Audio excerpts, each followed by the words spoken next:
दोस्तों, मनुष्य के जन्म का आधार ही जब काम है तो यहाँ कामनाओं से मुक्त तो कोई हो ही नहीं सकता। फिर चाहे युग कोई भी रहे। यहाँ हर कोई अपनी एक डिज़ायर लेकर के चलता है, चाहे उसकी कोई भी आयु हो, किसी भी एज सेगमेंट में वो आता हो, बच्चा, बूढ़ा, जवान, चाहे किसी भी देश काल परिस्थिति में रहता हो। किसी की भौतिक कामनाएँ हैं, किसी की आध्यात्मिक कामनाएँ हैं, लेकिन हर कोई यहाँ पर अपने-अपने तरीके से अपनी फुलफिलमेंट ऑफ डिज़ायर्स के लिए अग्रसर है।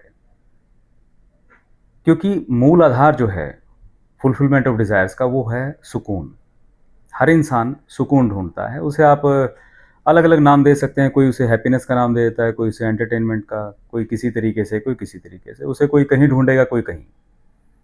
अब जिसके प्रारब्ध में अच्छे कर्म रहे हैं, उसकी कुंडली में 4 घर जो हैं, यानी फर्स्ट, थर्ड, सेवंथ और 11th जो हैं, अच्छी ट्यूनिंग में रहेंगे, तो उसकी डिज़ायर्स जो हैं, फुलफिलमेंट ऑफ डिज़ायर जो हैं, वो आराम से पूरी हो जाएँगी, एफ़र्ट कम लगेंगे या कम से कम जितना एफ़र्ट लगा उस हिसाब से पूरी हो जाए। अब अगर कुंडली के अंदर ये चारों हाउसेज़ जिनकी मैं बात कर रहा हूँ, फर्स्ट, थर्ड, सेवंथ और 11th, इसकी ट्यूनिंग अच्छी नहीं है, पूर्व जन्मों में अच्छे कर्म नहीं हुए हैं ज़्यादा, तो इनमें खराब ग्रहों की स्थितियाँ रहेंगी।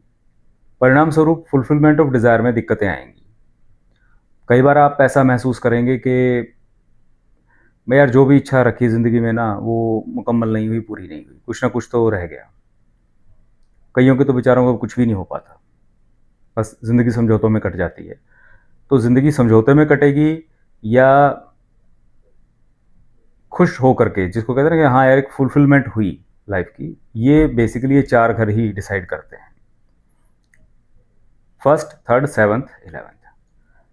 अब इस पे थोड़ा-सा मैं चर्चा करता हूँ आपके साथ कि आप कुंडली देखने से पहले, किसी से चर्चा करने से पहले कुंडली पर, खुद कैसे समझें कि कौन से हाउस में प्रॉब्लम हो सकती है। थोड़ा समझना आसान हो जाता है क्योंकि एस्ट्रोलॉजी देखिए ये समझने का विषय है।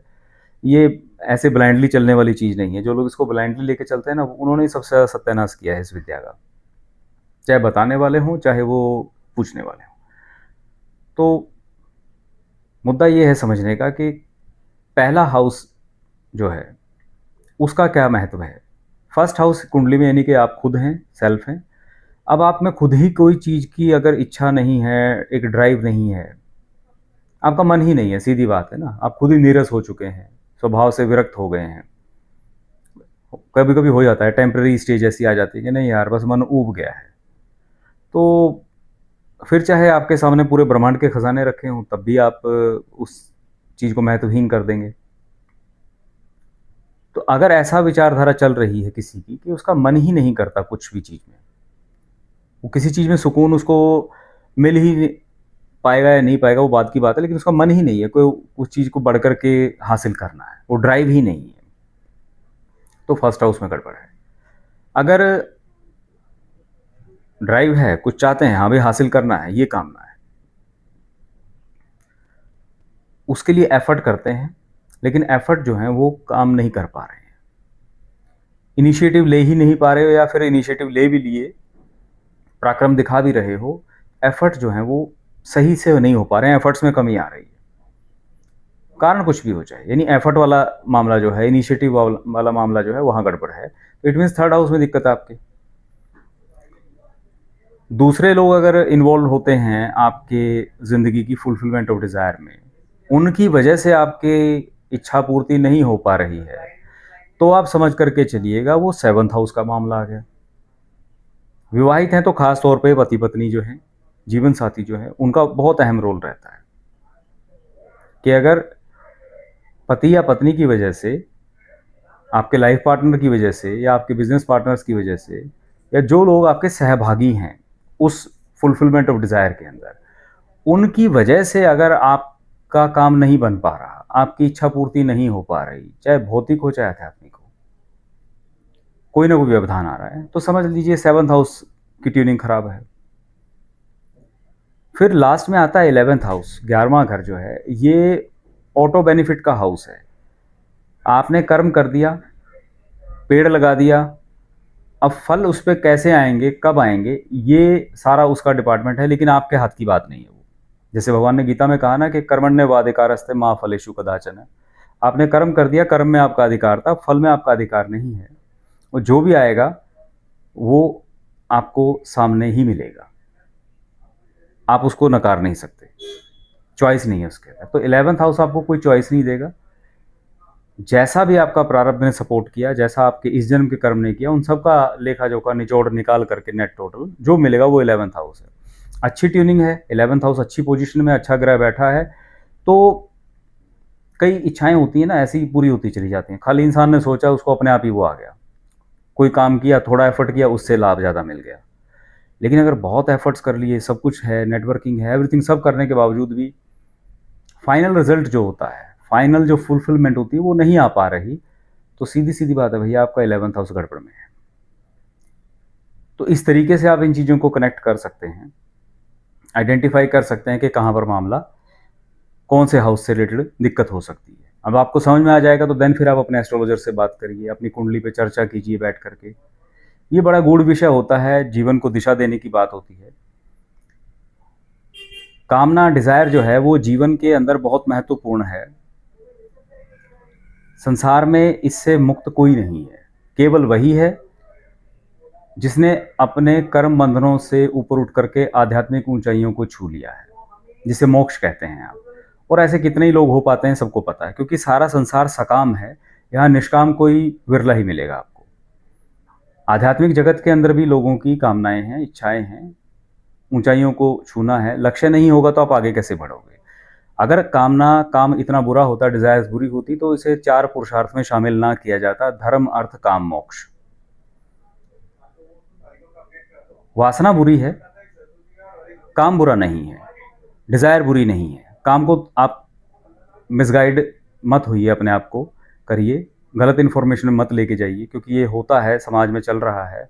ये एज जो है वो इन्फॉर्मेशन की है, तो इसमें ज़रूरत से ज़्यादा इन्फॉर्मेशन जो है ना, डिस्ट्रैक्शन तो करती है, उससे ज़्यादा डिस्ट्रक्शन कर देती है। ज्योतिष और अध्यात्म को पिछले 10 साल में जितना नुकसान हुआ, इतना कभी नहीं हुआ था। जिनको ABCD नहीं पता है वो भी इस पे व्याख्यान देते हैं। और आगे सबसे बड़ी बात ये होती है कि आपको जो चीज़ अच्छी लग गई, बस खाली अच्छी लग गई, वो एक इल्यूजन भी है। आप बगैर सोचे समझे ताबड़तोड़ उस चीज़ों को आगे फॉरवर्ड कर देते हो। लाइक सब्सक्राइब करो ना करो भाई किसी को, लेकिन फॉरवर्ड करते हुए ज़रूर समझ के चलना, अगर क्या वाकई वो चीज़ डिज़र्व करती है। क्योंकि आप एक जानकारी को आगे बढ़ाने में भागीदार हो रहे हैं। जिन लोगों तक वो जानकारी पहुंचेगी, अगर उस जानकारी से उनके जीवन में सुखद बदलाव आ रहा है, संसार में, जगत में कुछ वैल्यू एडिशन हो रही है, तो आप भी उस पुण्य के भागी हो गए।